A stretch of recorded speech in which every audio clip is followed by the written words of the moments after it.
그러면 오늘의 이야기는 크게 세 가지 이게 꼭지로 구성이 되어 있습니다.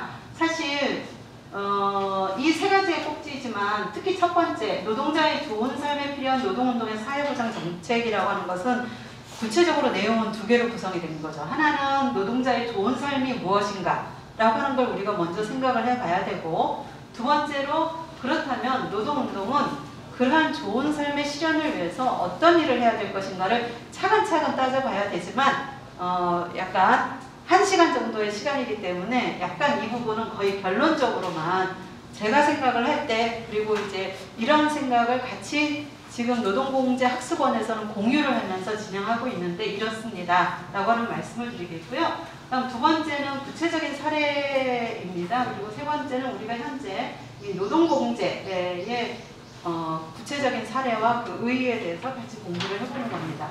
첫 번째, 노동자의 좋은 삶에 필요한 노동운동의 사회보장 정책은요, 먼저 이제 우리가 노동자의 좋은 삶이라고 할 때 이 좋은 삶을 구성하는 게 무엇인가를 좀 같이 생각해 보면서 시작을 하겠습니다. 좋은 삶이라고 하는 것은 사실 영어에서의 어떤 웰빙이라고 하는 것을 전반적으로 좋은 삶 그렇게 표현을 하고 있는데요. 좋은 삶은 무엇일까? 라고 하는 거에 대해서는 각각 개별적으로 다 틀릴 겁니다. 모두 다 틀리기는 할 것이지만 그럼에도 불구하고 만약에 사람들이 좋은 삶을 살고 있다면 그 사람들은 대체적으로 행복할 것이다 라고 하는 가정하에 유엔에서는 지속가능발전해법 네트워크라고 하는 곳이 있는데요. 거기에서 2013년부터 세계 행복지수를 발표를 하고 있습니다.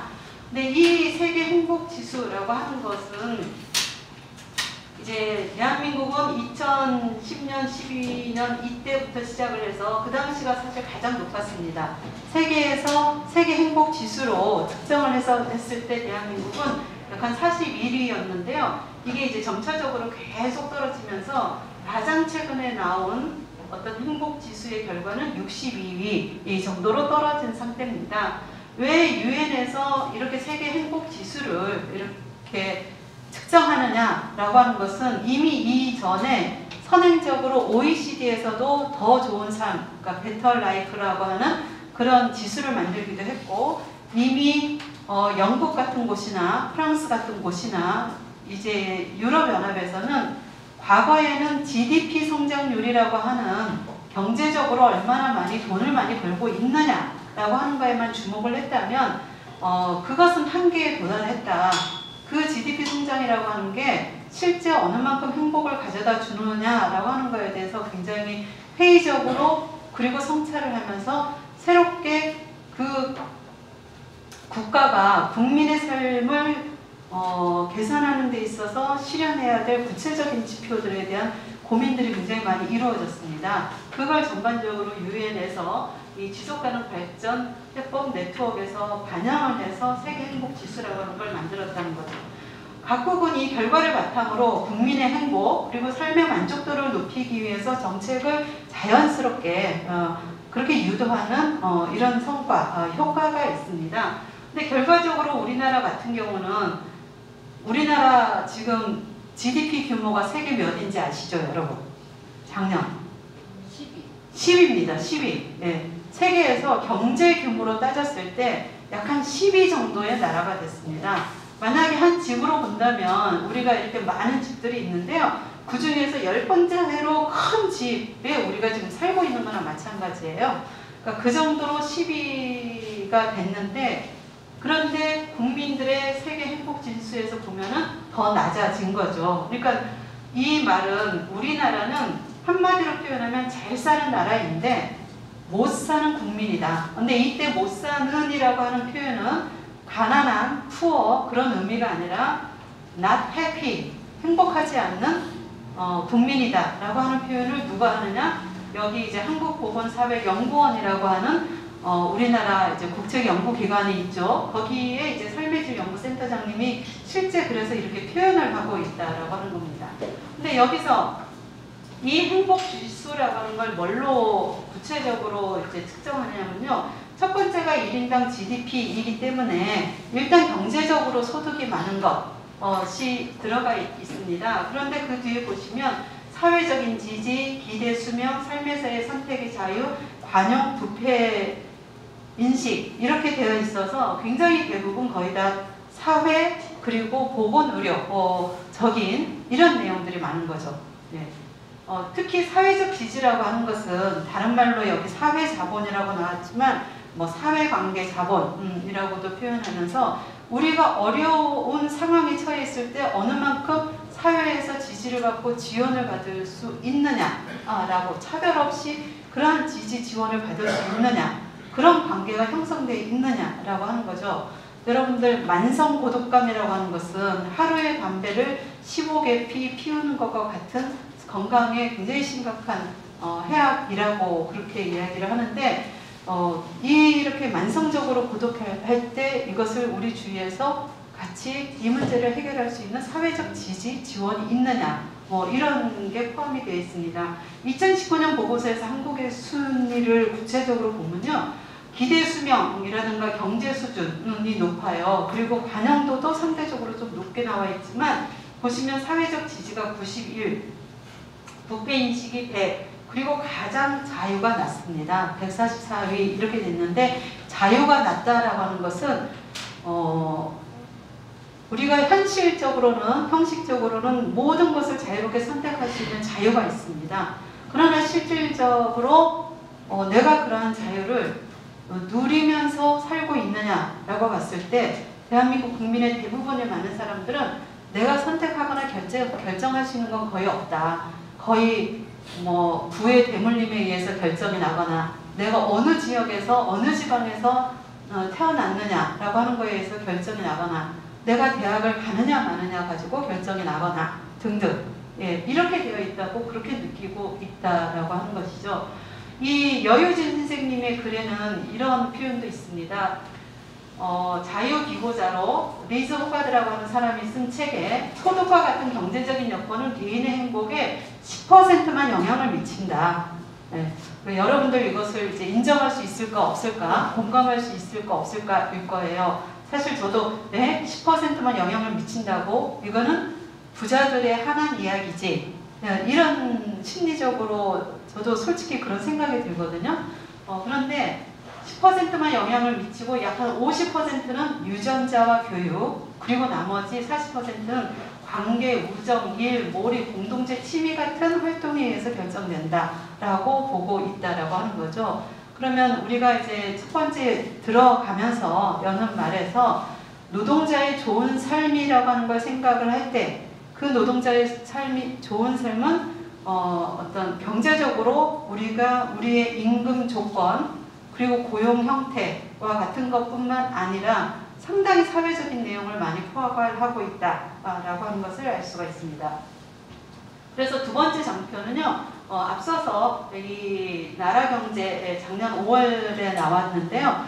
거기에서 참 우리나라의 사실 경제의 성장을 중심으로 많이 연구를 했던 국책연구기관에서 이제는 삶의 질이 문제다라고 주목한 특집을 마련했습니다. 거기에서 보시면 알겠지만 일단 대한민국이 굉장히 장시간 노동을 하고 있다라고 하는 것이 큰 문제고 여기서 다른 것은 그 다음에 이제 미세먼지 굉장히 높고 그리고 그 다음에 노인 빈곤율과 같은 문제를 다뤄서 한번 참고로 보시기 바랍니다.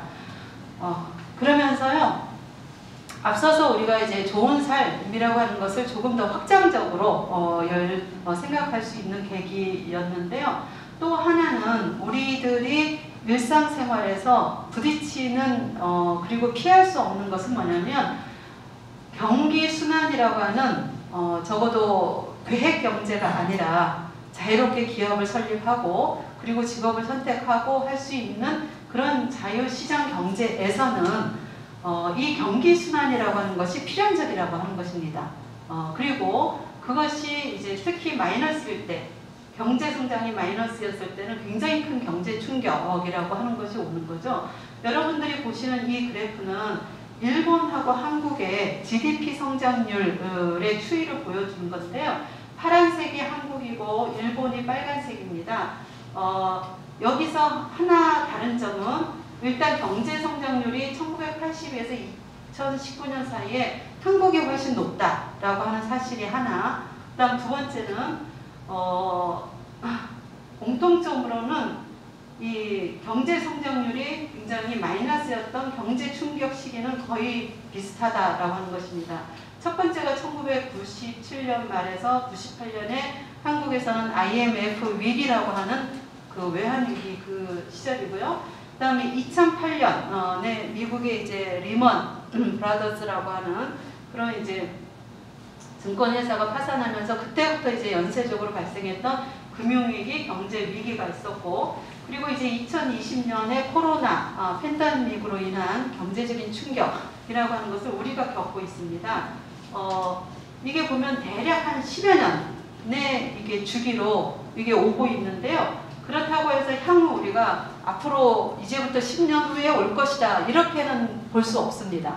사실 5년 후에 올지 10년 후에 올지 그건 알 수가 없지만 분명한 것은 이런 경기 순환이라고 하는 것은 주기적으로 반복되는 것은 분명하다라고 하는 것이고, 두 번째로 이러한 경제적 충격, 경제적인 충격이 있을 때 그 경제적 충격이라고 하는 것은 어떤 개별 기업이나 또는 산별 노동조합이 만들어져 있더라도 그 산별 노동조합의 차원에서도 대응하기 어려운 경제 전체의 불안정성이라고 하는 것이 있다라고 하는 것입니다.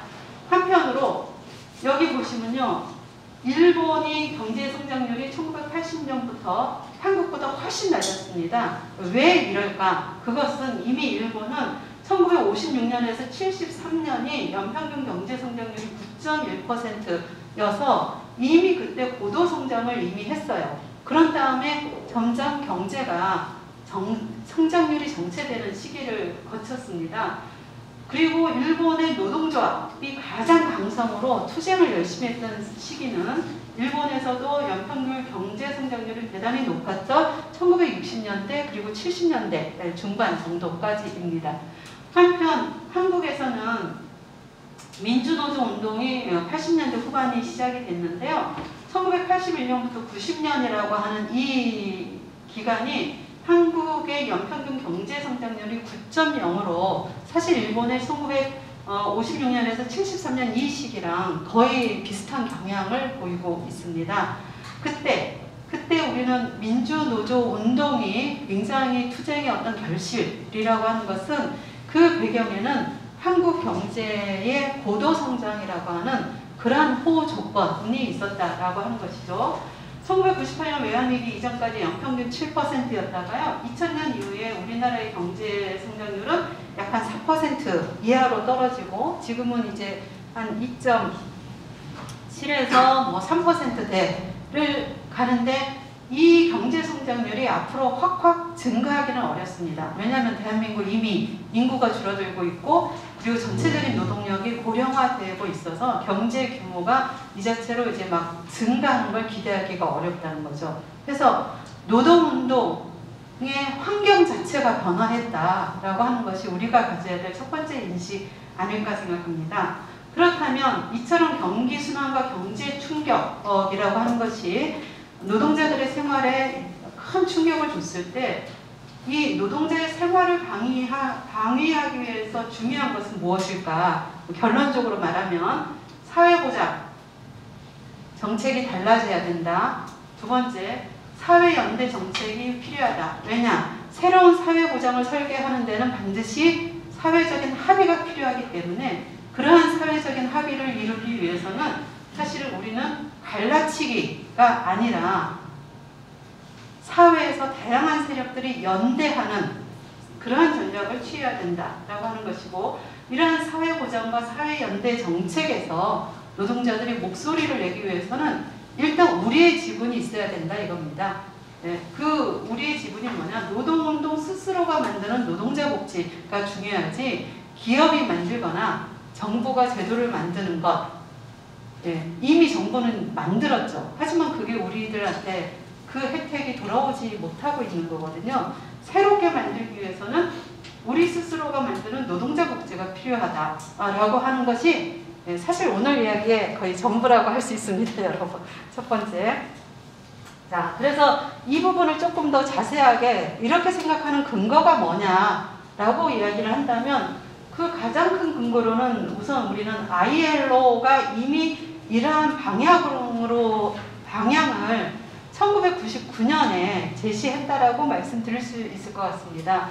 ILO는 사실 노동운동 단체는 아니죠. 세계 노동기구인데 그 속에서는 그러니까 노동조합을 비롯한 노동자들의 대표 조직, 그리고 이제 경영자들의 대표 조직, 그리고 정부가 각국 정부가 포함이 되어 있는데요. 향후 세계의 노동이 어떻게 되어야 될 것인가?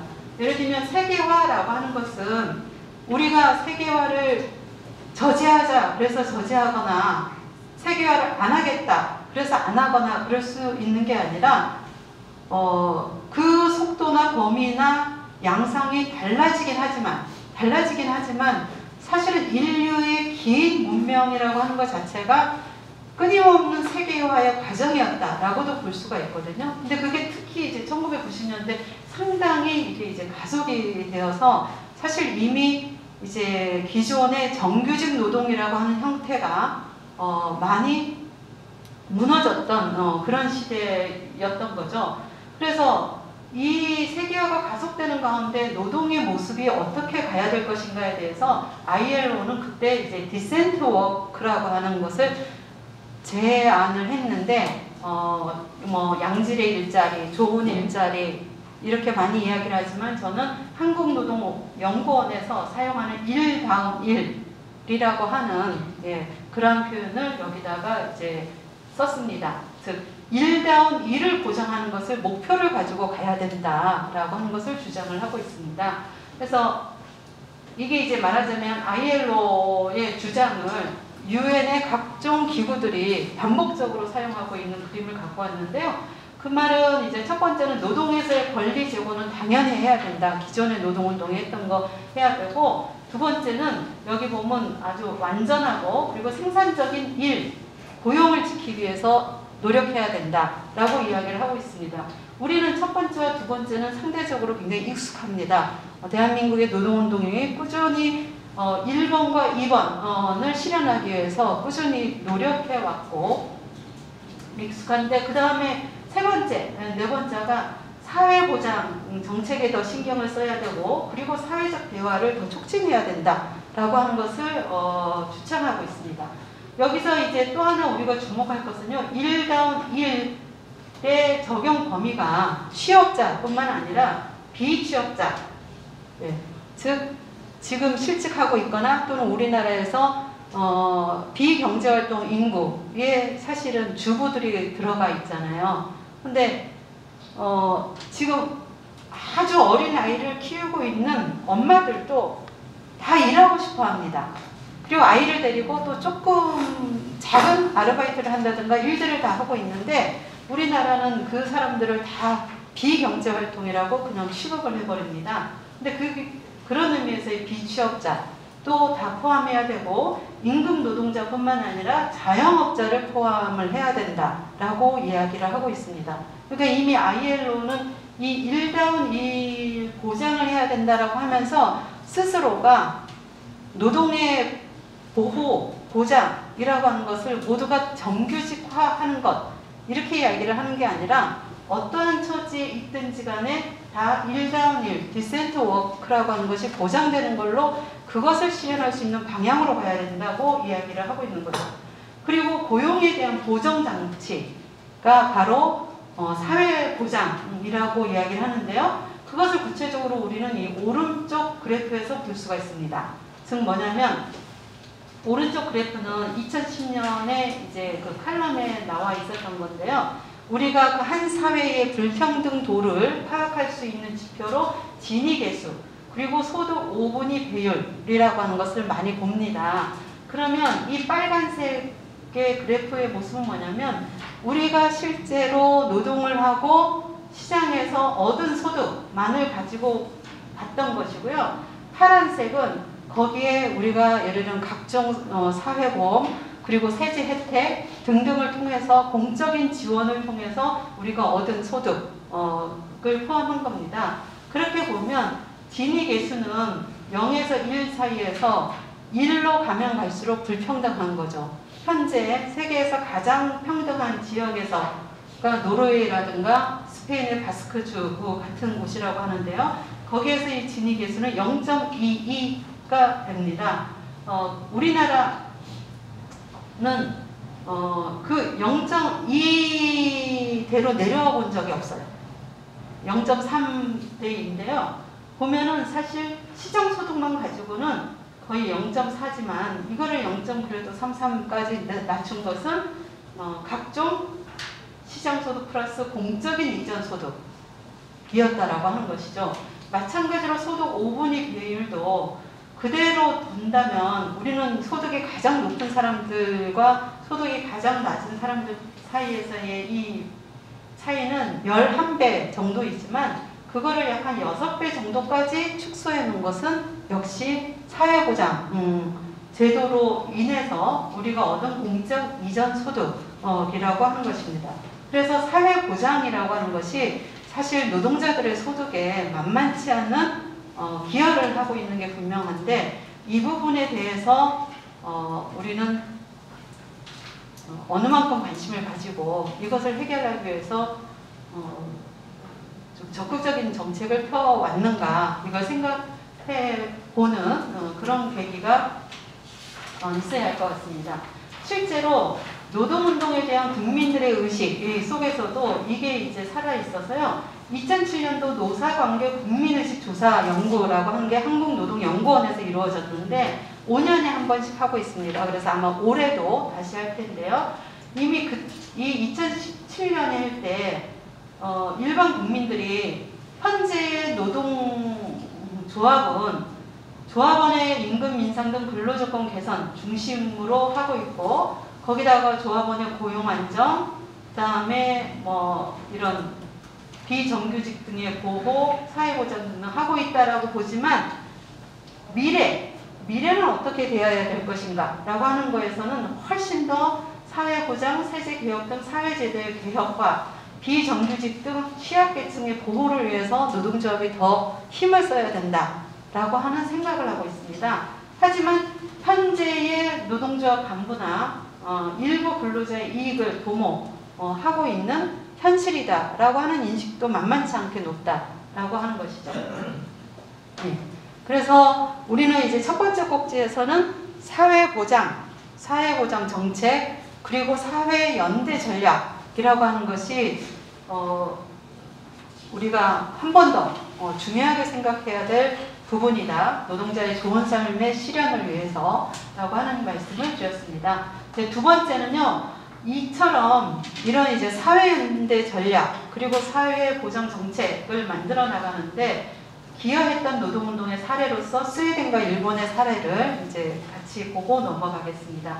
첫 번째는 전 세계에서 이 노동조합이 사회연대 전략이라고 하는 모델을 만들었던 것이 스웨덴의 노동조합이고 노동운동입니다.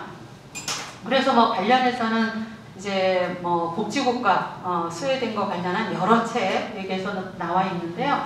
여기서 이제 간단히 소개하는 것은 거의 핵심적으로 이 두 가지가 사실은 노동운동 속에서 먼저 주도적으로 제안을 해서 정당을 설득하고 경영자 그룹을 설득을 해서 만들어졌다라고 하는 의미에서 굉장히 세계적으로 영향력이 컸던 정책이죠. 첫 번째가 1938년에 이루어졌던 살트-쉐바덴 협약이라고 하는 것이고요.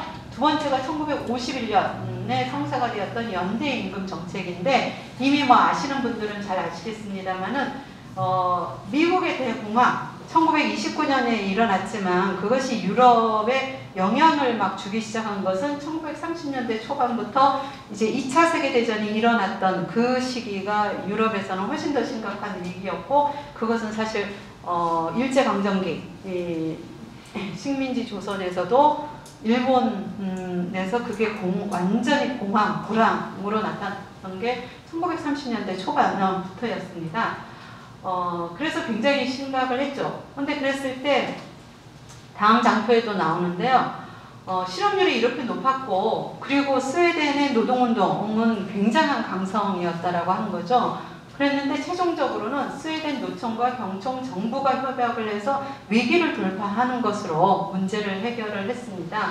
근데 그랬을 때 노동조합은 그러니까 서로 각각 양보를 한 건데요. 기업의 경영권을 보장하고 임금 인상을 자제하는 대신 기업은 고용과 기술 투자에 노력을 한다라고 하는 겁니다. 특히 고용에 노력을 많이 하고 기술 투자에 노력을 한다라고 하는 것은 세계적으로도 강한 기업을 만들어서 그래서 고용을 유지하고 기업 이익극의 85%를 사회보장의 재원으로 내놓겠다. 네. 그러니까 노동자가 협력해서 성과를 낸 생산성이 좋아져서 성과를 낸 것의 대부분을 사회보장의 재원으로 내놓겠다라고 하면서 적극적 복지 제도를 마련할 수 있었고요. 1951년에 그 연대임금 정책은 그 당시에 굉장히 심한 인플레이션이 발생을 해서 기업 간의 격차가 굉장히 심해졌습니다. 그래서 강한 사업장, 금속노조가 있는 사업장에서는 상당히 인플레이션이기 때문에 급여를 계속 올릴 수밖에 없었어요. 그런데 대기업은 올릴 수가 있지만 중소기업에서는 사실 그렇게 임금 인상을 하기가 어려웠습니다. 그랬을 때 이 벌어지는 격차 문제를 어떻게 해결할 것인가 라고 하는 거였죠. 이때 스웨덴 노총과 정부가 사회적인 대화를 통해서 기업의 규모나 이윤 크기와 상관없이 동일노동 동일임금 사회협약을 맺고요. 그랬을 때 금속노조의 임금 상승률을 한 15% 정도로 했다면 그 다음에 중소기업의 임금 상승률이라고 하는 건 30~40%로 올리고 그걸 감당할 수 없는 영세 기업들은 다 도산을 했습니다. 그러면 그 도산기업의 노동자들의 재취업을 지원하고 직업훈련 등의 재정을 투입을 해서 더 나은 기업에 취직할 수 있도록 그렇게 하자라고 하는 이러한 방식의 사회연대 전략이 채택이 되어 왔고 이 기조는 지금까지 사실 바뀌지 않고 있습니다. 사실 제가 2012년에 그 아이컵 생협에서 이제 재직하고 있을 때 조합원 활동가들하고 이제 방문을 했었습니다. 2012년에. 근데 그랬을 때 저희가 스웨덴의 스웨데르턴 대학교라고 하는 곳에 이제 최연혁 교수라는 분이 계신데 이분을 방문해서 실제로 스웨덴의 이 모델에 대해서 이제 쭉 이야기를 들었었습니다. 여기에 맨 뒤쪽에 있는 사람이 전데요. 이거 자료집에 못 실었던 게 사실 이 너무 오래된 연습이라 이게 좀 분실된 걸로 알았는데요. 가장 최근에 제가 좀 찾아보니까 이게 아예 그냥 이렇게 해외 연수 자료집 모음이라고 새로 파일로 엮어진 걸 찾아서 바로 갖고 여기 인용했거든요. 그래서 그 당시 보면은 실제 파업한 노동자들이 사망하는 굉장히 격렬한 그런 투쟁이 있었고 이게 어떻게 갈 것인가, 스웨덴의 모습이 어떻게 갈 것인가 라고 할 정도의 심각한 위기 속에서 사회적인 대타협을 스스로 주도적으로 만들어 나갔다라고 하는 이야기를 들을 수가 있었고 그때 저희는 이런 질문을 했습니다. 한국 같은 경우에도 스웨덴 모델을 적용할 수 있을까요? 라고 이렇게 질문을 했더니 두 가지의 대답이 있었습니다. 첫 번째는 일단 스웨덴의 노조 조직률 엄청 높다. 네. 근데 한국의 노조 조직률이 낮은데 왜 이렇게 낮을까라고 본다면 결국 핵심은 노노 간의 연대다. 동일 노동 동일 임금의 연대 임금제가 이루어져야 노동자들이 그래야 갈라치기가 아니라 다 같이 연대할 수 있지 않겠느냐라고 하는 것이었고요. 두 번째는 스웨덴은 시민교육이 활발하다. 즉 평생학습이 활발하다라고 하는 건데요. 이 평생학습에 굉장히 큰 역할을 하고 있는 평생학습기관이 ABF라고 하는 사실은 노동조합의 연맹에서 만든 그러한 학습기관이라고 하는 것입니다. 그래서 앞서서 동일노동 동일임금이라고 하는 연대임금 정책을 만들면서 그 수준을 유지할 수 없었던 굉장히 생산성이 낮은 기업들이 도산하는 것을 정부가 개입을 해서 그걸 억지로 살리지 않고 그냥 도산하게끔 했다라고 말씀을 드렸습니다. 그러면 그 노동자들은 어디로 가냐라고 하는 거죠. 여기에서의 핵심은요. 지속적인 국민 역량 개발 기회를 사실은 정부와 노총이 적극적으로 제공을 해서 다시 새롭게 변화하는 그런 이제 그 기업 환경 그리고 기술 환경 속에서 그 기술을 적용해서 새로운 일을 하게끔 그걸 지원한다라고 하는 겁니다. 그게 한마디로 지속적인 국민 역량 개발 기회를 제공한다라고 하는 것이고요.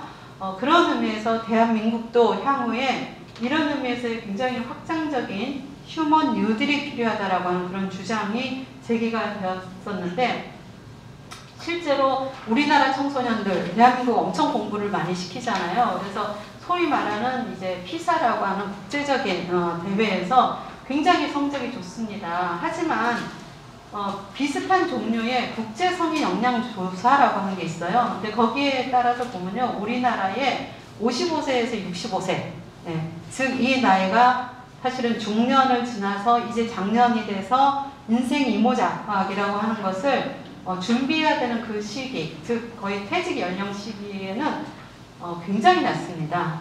사실 퇴직할 연령 즈음이 되면 우리는 시대에 뒤처져서 내가 어디 가서 좀 더 나의 뛰어난 능력을 가지고 무슨 일을 하겠다라고 그렇게 할 수 없는, 이제 우리 자신이 그렇게 된다라고 하는 거죠. 뿐만 아니라 대한민국은 이제 이 GDP 대비 사람 투자라고 하는 그런 지표가 있는데요. 그 집중률 역시도 굉장히 좀 낮다, 이런 현실이 있는 거죠. 또 우리나라는 공공기관이 직업훈련 및 재취업 학습을 하죠. 직업능력 개발원 이런 다 공공기관에서 하는데, 아마 여러분들 거기 들어가서 뭘 하려고 해보시면 정말 만만치 않을 겁니다. 일단 거기에 접근성 자체가 굉장히 자괴감을 많이 느낄 거예요. 일단 속도 빨리 해야 됩니다. 요즘 젊은 사람들하고 똑같이 빨리 해야 되고, 그리고 이미 거기에서의 직업 재취업 능력을 얻기 위해서 필요한 각종 능력을 테스트하는 데에서부터 접근성이 너무 힘들어요. 예. 근데 왜 그럴까라고 본다면, 사실 한국의 많은 공공기관들은 자신들이 급여를 주는 곳은 정부고, 예, 숫자로 된 실적만 내야 되고 너무 이런 게 강한 거죠. 실제 노동자들이 이용하는 사람들이 진짜 필요로 하는 이런 학습의 내용이 무엇인가, 역량이 무엇인가 라고 하는 점에서 이것을 효과적으로 기획하고 그렇게 할 수 있는 동인 자체가 없는데요. 스웨덴에서는 이것을 노동운동 쪽에서 담당을 하고 있다라고 하는 것이 핵심입니다. 그게 ABF라고 하는 이 기관이고요. 이 ABF라고 하는 기관에 대해서는 이미 세계 노동교육이라고 해서 기사에서도 소개가 되었습니다. 그래서 이 기사는 여러분들이 인터넷에서 한번 검색해서 보시면 자세한 소개가 있는데요. 2012년에 저희가 방문했을 때도 여기서 이제 인터뷰를 들었었는데, 거기서 정말 놀랬던 것은 스웨덴은 인구가 한 1000만 명 정도 되는 나라인데 9만여 개의 학습 서클들이 있고 75만 명 정도가 참여하고 있는데, ABF는 그 중에 성인 교육의 30%를 감당하고 있다라고 했던 거. 그리고 그 주요 프로그램을 보면 언어 수공의 문화, 환경 문제, 국제 컴퓨터 기술, 그 다음에 우리가 생활에 있어서의 문화여과라고 할 수 있는 내용까지 다 포함을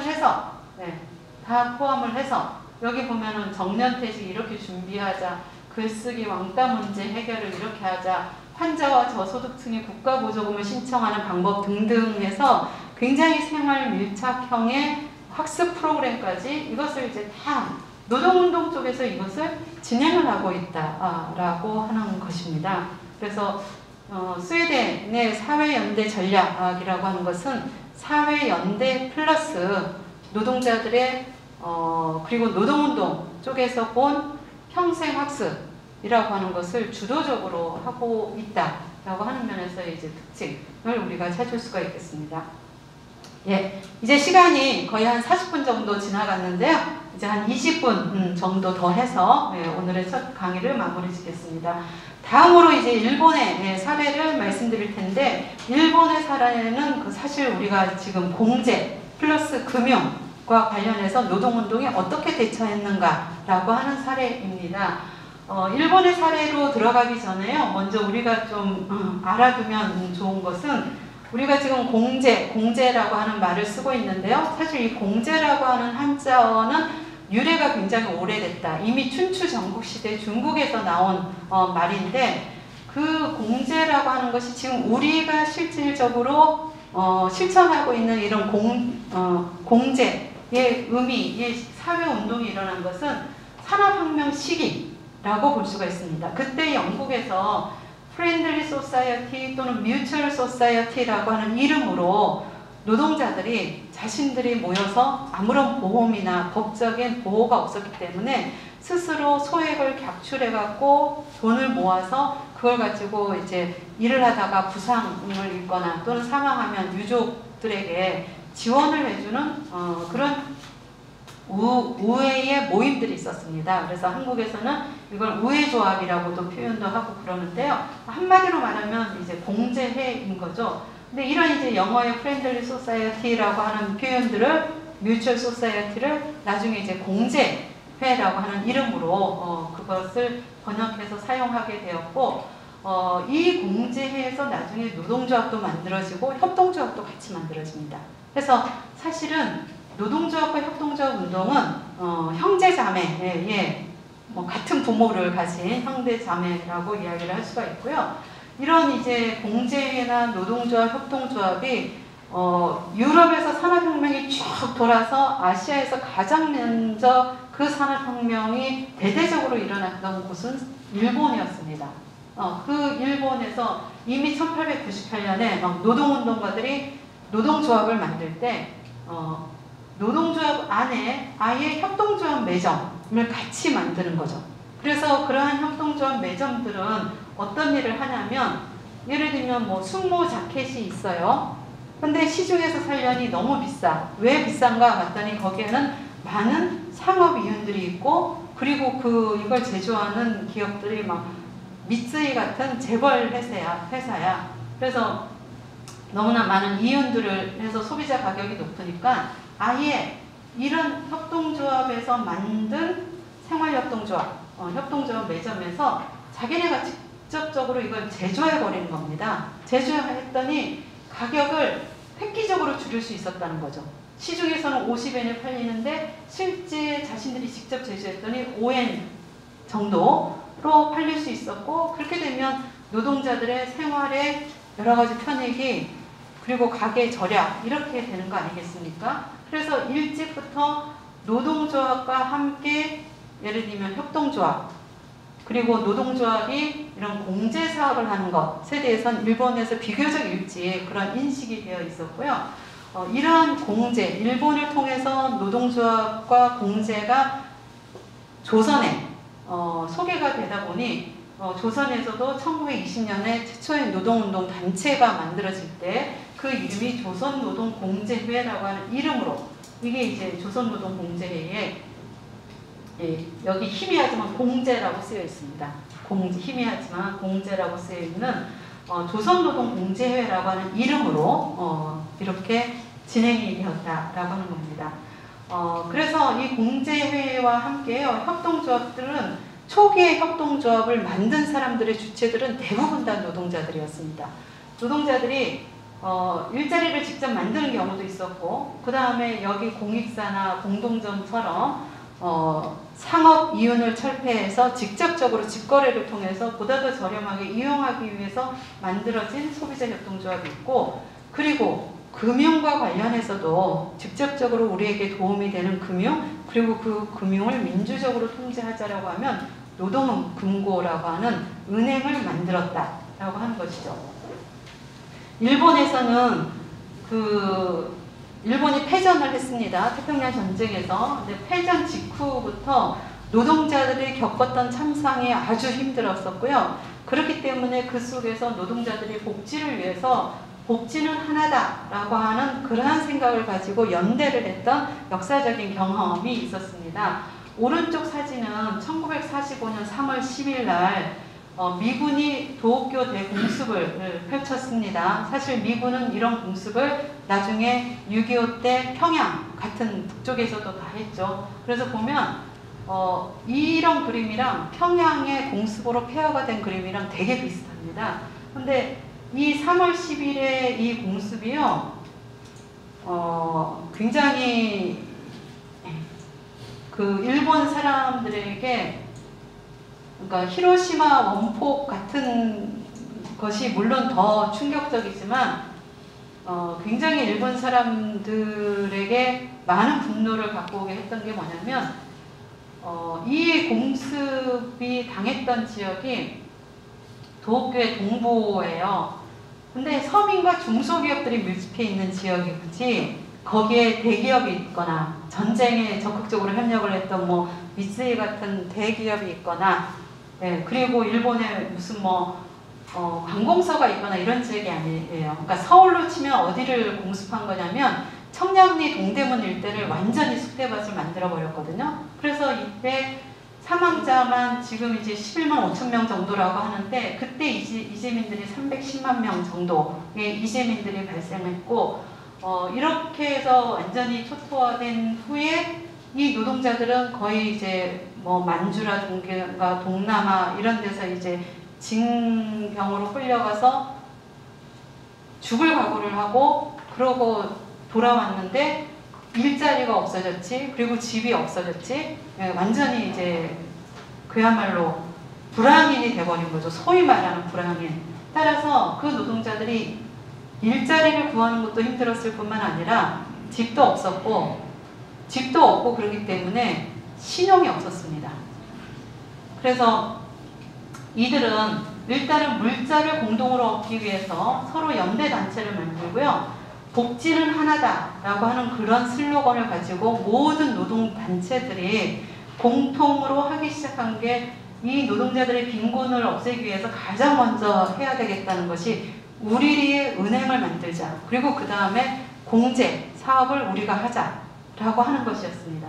그리고 이런 운동을 하는데 예를 들면 협동조합과 그리고 이 각종 운동 노선이 다른 노동조합들을 묶였던 굉장히 위대한 인물이 있기도 했었죠.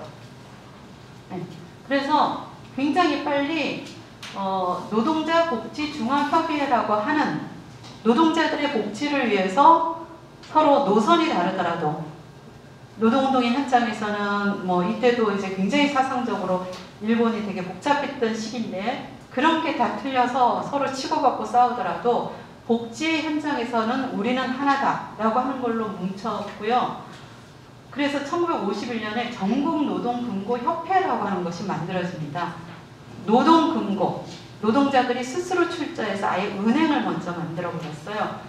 그 현실이 있으니까 나중에 일본 정부도 노동금고법이라고 하는 것을 만들어서 노동자들이 노동금고의 조합원이 돼서 이제 실제 적금을 하면 그거에 이제 세제 혜택을 준다는 등등의 이런 혜택들을 만듭니다. 그런 다음에 57년에 보면 노동자 공제생활협동조합, 즉 공제사업을 생협법에 따라서 하는 방식으로 이렇게 만들었고요. 그 다음부터 이제 쭉 복지를 위해서 계속 여러 가지 사업들을 해냅니다. 이들의 슬로건은 연대와 협동으로 만드는 안심, 그리고 공생, 함께 같이 사는 복지사회를 만들자라고 하는 건데 여기에 가맹한 단체들이 노동조합들, 그리고 노동금고 협동조합, 그리고 각종 협회, 뭐 사단법인 같은 데가 다 포함이 되어 있습니다. 그래서 노동자복지중앙협의회의 여기 홈페이지에 가보면 가맹단체들이 쭉 있는데요. 여기에는 가장 큰 노동자 총연맹, 노동조합의 총연맹을 비롯해서 은행, 그 다음 공제, 그 다음에 생활협동조합, 그 다음에 노동자협동조합, 일하는 사람들이 직접 자신들이 만든 기업이죠. 그리고 그 다음에 특히 지역의 영세, 중소기업들이 직원 복지를 잘 할 수가 없습니다. 너무나 돈이 없어서. 그래서 그 부분을 같이 결속해서 지자체의 자금도 매칭을 해갖고요. 전국 중소기업 근로자 복지 서비스 센터라고 하는 그런 지원기관 같은 것도 만들어서 완전히 이 속에 다 들어와 있는 거예요. 그래서 이들이 노동자 복지랑 관련해서는 통일된 서비스, 그리고 통일된 정책, 상품들을 개발하고 있습니다. 그래서 보면 노동금고는 금융을 비영리로 하고 있는 것이고요. 그 다음에 이제 생협들이 만들어지는데요. 그 그 생협들은 조합원의 소비 생활을 담당한다고 보시면 되고, 그 다음에 주택 생협도 만들어서 실지 주택을 짓고 그것을 분양하는 사업들도 했었습니다. 그런가 하면 그 다음에 공제랑 관련해서는요, 노동자 공제 생협을 통해서 집중적으로 이런 공제 사업을 실시를 했습니다. 그 중에서도 오늘 여러분들께 좀 강조하고 싶은 것은 일단 노동금고라고 하는 노동자들이 금융을 직접적으로 협력을 할 때 어떤 효과가 일어날 수 있는가라고 하는 것인데요. 이 노동금고는 기본적으로 영리를 목적으로 삼지 않는 비영리 금융기관입니다. 사실 한국에서도 평화은행이라고 노동자들이 사실 은행을 만들었던 경험이 있는데 이게 별로 성공을 하지 못했습니다. 근데 왜 성공을 하지 못했느냐라고 했을 때 많은 분들이 어떤 이야기를 했냐면요. 평화은행, 노동자들의 은행이라고 하는 그런 이념은 좋았다. 그런데 그러면 실제 각 노동조합이 갖고 있는 기금, 노동조합, 그리고 그 노동조합의 조합원들이 평화은행에 다 조합원으로 가입해서 그걸 이용하고 그렇게 해서 우리의 은행을 키워야 되는데 첫 번째는 그런 생각을 하지 못하고 다른 영리은행이 우리가 좀 더 좋은 이자 주겠다. 그러면 그냥 거기에 묶여 있다라고 하는 거죠. 그래서 아무도 그렇게 계좌를 바꾸는 것을 하지 않았다라고 하는 말씀을 가장 많이 하시더라고요. 그런 이유가 있고 그 다음에는 이제 그런 은행을 굉장히 변화하는 금융 환경 속에서 잘 운영하지 못하고 이런 게 있었던 거죠. 그런데 이 일본에서의 노동금고는 일단 여기에 노동조합 그리고 노동조합의 조합원 게다가 플러스 생활협동조합이라고 하는 소비자 생협들이 조합원 수가 가장 많잖아요. 이런 데가 다 노동금고를 자신들의 그 급여 이체라든가 주 거래 은행으로 다 사용을 하는 거죠.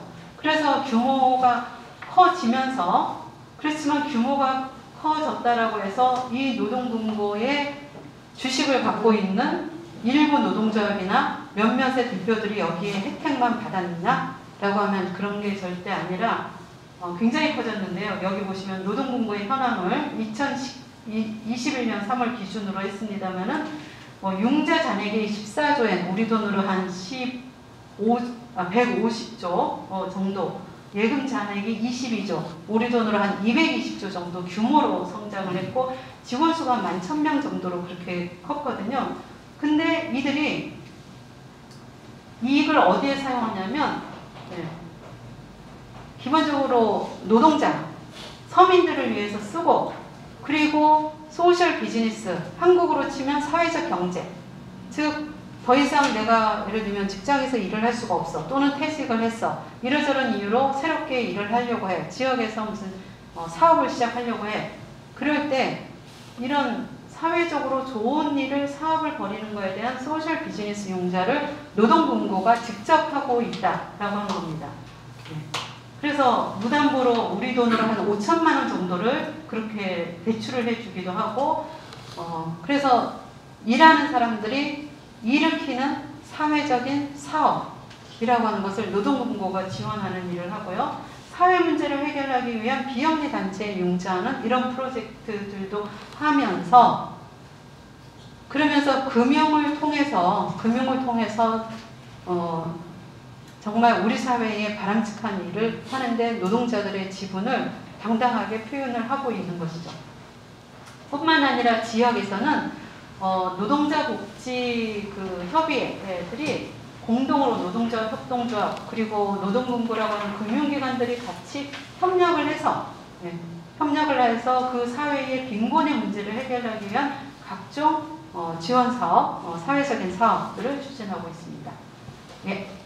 자, 이제 오늘의 마지막 이야기인데요. 우리는 앞서서 노동자의 좋은 삶에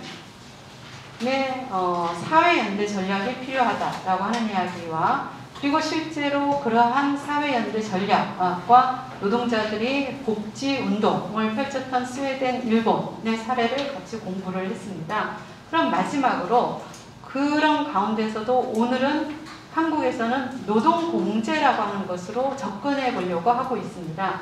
이러한 노동공제 운동의 의의가 무엇일까라고 하는 것을 말씀드리면서 오늘의 수업을 마무리 짓고자 합니다.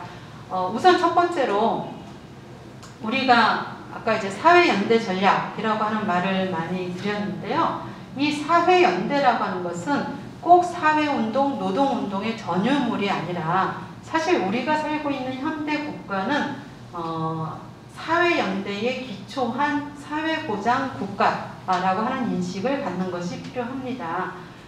지금 우리나라에는 각종 사회보험들이 있습니다. 여러분들 건강보험, 가장 대표적으로 건강보험, 보험, 그 다음에 고용보험, 그리고 산재보험 등등의 사회보험이 있는데요. 왜 이러한 보험이 예를 들면 공공의 보험으로 만들어졌을까, 사회보험으로 만들어졌을까라고 본다면 사실 이 현대의 국가는 서로의 불행을 못 본 척하지 않는 사회 구성원들 간의 연대가 사실은 사회를 지속시키는 가장 기본 조건이다라고 하는 공통의 인식을 갖고 있다는 거죠. 그래서 사회보장법이 우리나라에도 있는데요. 그것의 기본적인 원리는 사회연대입니다. 근데 우리가 이 사회연대라고 하는 것을 잘 실감하기 어려운 이유는 뭘까? 그거는 가장 보호가 필요한 비정규직, 불안정 노동자, 자영업자들이 보호받지 못하는 현실이죠. 왜 보호받지 못하냐? 이들은 기존에 설계가 됐던 어떤 정규직 중심의 노동, 그리고 정년보장 노동이라고 하는 이러한 노동 제도라고 하는 것은 사실은 언제부터 생겼냐? 1910년에 최초로 영국에서 정년 보장하겠습니다라고 하는 일자리가 생겼다고 합니다. 그 후에 사실 미국이나 영국이나 대기업들을 중심으로 대량 생산, 대량 소비를 할 때 이것을 정기적으로 효율성 있게 노동을 조직하기 위해서 만들어진 제도가 사실 정규직 제도예요. 그 정규직 제도에 근거한 사회보장으로 되어 있다 보니 가장 보호가 필요한 사람들은 이 사회연대라고 하는 것을 우리 사회에서 느낄 수 없는 이 현실이 됐습니다. 그래서 한마디로 사회연대의 혐해화라고 부를 수가 있는 것이죠. 그런데 대한민국에는요, 사회보장기본법이라는 게 있습니다. 여러분 이 법 이름 처음 들어보시죠? 네, 별로 관심 없으셨겠지만 한번 인터넷에서 이 사회보장기본법 한번 보시면요, 와, 우리나라가 이렇게 좋은 사회보장의 원리, 사회연대의 원리를 갖고 있는 나라여서 깜짝 놀랄 만큼 법은 참 잘 돼 있습니다. 근데 거기 보면 이 사회보장에는 3가지 종류가 있다고 이야기를 하고 있습니다. 첫 번째 사회보험, 두 번째 공공부조, 세 번째 사회서비스. 이게 사회보장의 내용이에요. 그러면 첫 번째 사회보험은 뭐냐? 국민에게 발생하는 사회적 위험을 보험의 방식으로 대체함으로써 국민의 건강과 소득을 보장하는 제도입니다. 네. 그런데 여기에 이러한 사회보험을 누가 하느냐는 안 쓰여져 있습니다. 안 쓰여져 있죠. 그런데 밑에 보세요. 공공부조는 주어가 있습니다. 국가와 지방자치단체의 책임하에, 즉 누가 국가와 지방자치단체가 생활 유지에 필요한 공공부조를 하게 되어 있고, 따라서 이 국민의 최저생활을 보장하기 위한 그러한 공공부조는요, 국민기초생활보장법에 따라서 하도록 되어 있습니다. 그런 의미에서 공공부조의 주체는 국가와 지방자치단체입니다. 그 다음에 세 번째, 사회서비스가 있습니다. 사회서비스는 민간 부문에 도움이 필요한 모든 국민들에게 보건, 복지, 교육, 고용, 주거, 문화, 환경 등의 분야에서 인간다운 삶을 할 수 있도록 이것을 필요한 서비스를 하는 게 사회서비스인데요. 여기에도 보면 주체가 없습니다. 국가, 지방자치단체 및 민간 부문 이렇게 되어 있는 거죠. 그래서 보면 즉 무슨 말이냐면 이러한 사회보험, 공공부조, 사회서비스라고 하는 사회보장의 3가지의 주요한 내용은 우리나라에서 돌발적으로 독자적으로 개발한 게 아니라 이미 유럽의 복지 국가에서 이러한 3가지 종류의 사실은 사회보장을 실행해 왔던 것이죠. 네. 그러한 이 범주에 따라서 봤을 때 이 3가지의 사회보장이 이루어지는데 이미 그런 다른 나라에서는 사회보험에 뭐가 포함이 들어가냐면요, 제도화한 공제가 포함이 되어가 있습니다. 상호구조 사업이 포함이 되어 있습니다. 따라서 우리나라에도 제도화한 공제들이 있습니다. 가장 대표적으로 교직원 공제회, 그 다음에 경찰 공제회, 그리고 뭐 건설 노동자들의 공제회 등등의 이런 법정 공제들이 있습니다. 이런 걸 다 포함을 시키는 거예요.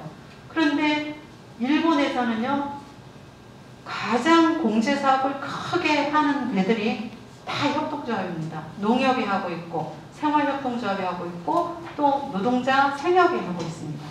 네. 그리고 외국의 노총들, 스웨덴 노총이라든지 캐나다라든지 이탈리아 등등에서는 노총이 퇴직연금을 관리하고 있습니다.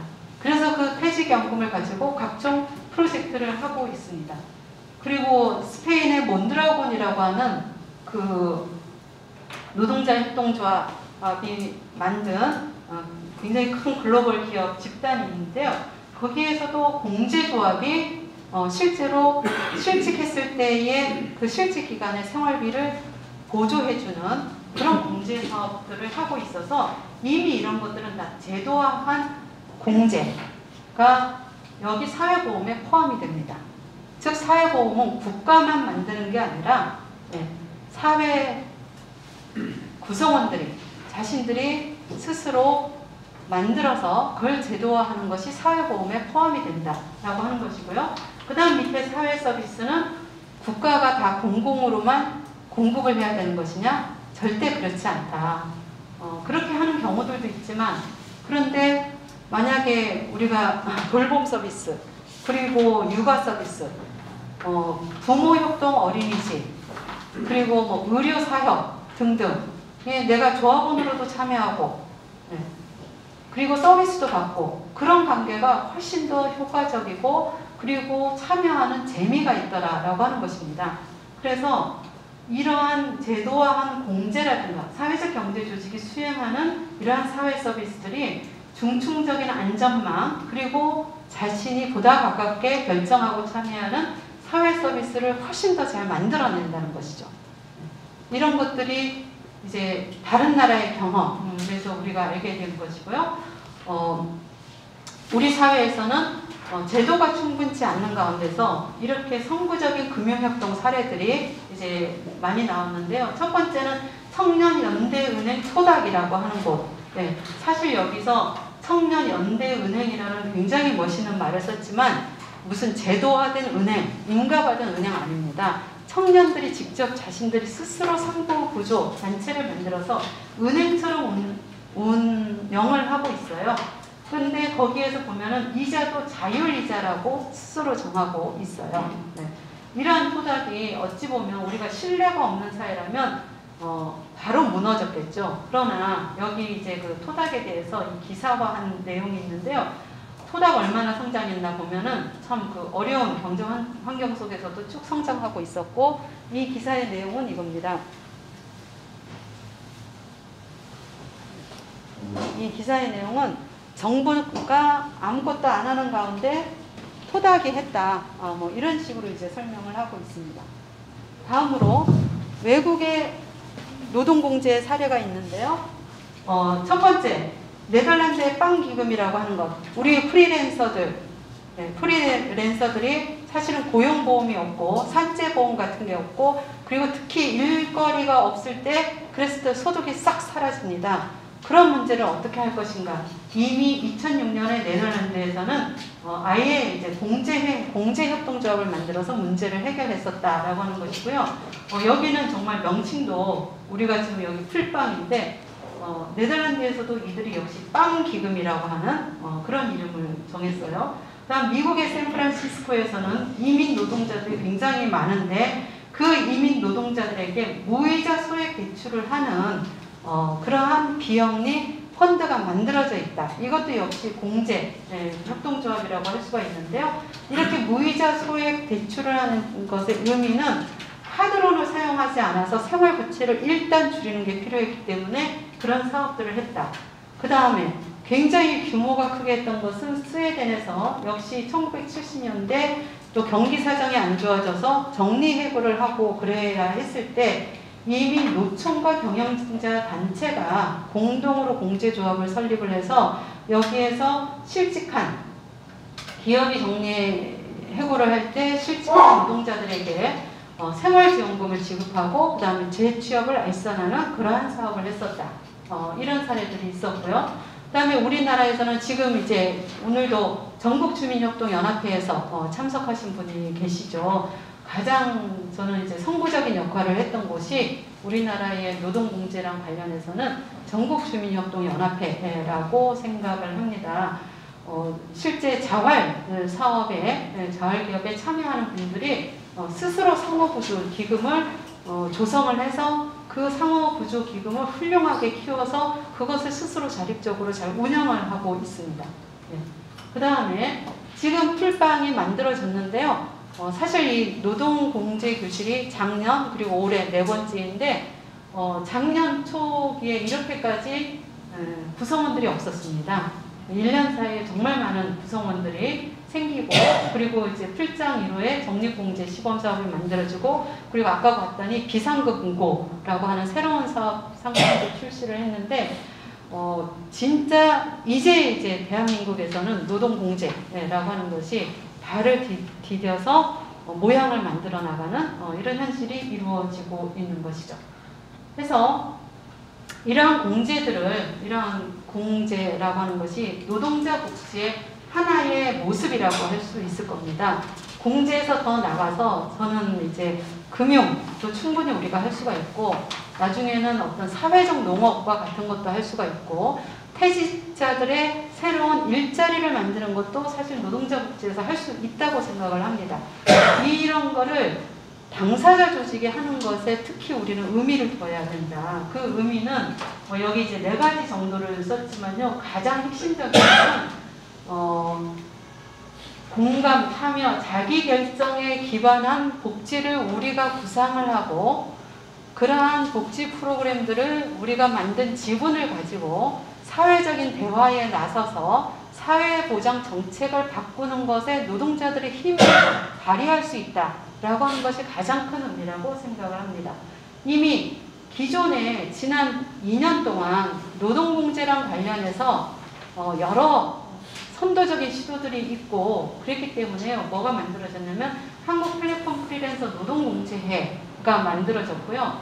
그리고 여기 보면 이재명 후보가 이번 대선에서 안 됐지만요. 전국민 고용보험의 조기 실현, 전국민 산재보험 단계적 추진 공약이라고 하는 걸 내걸었어요.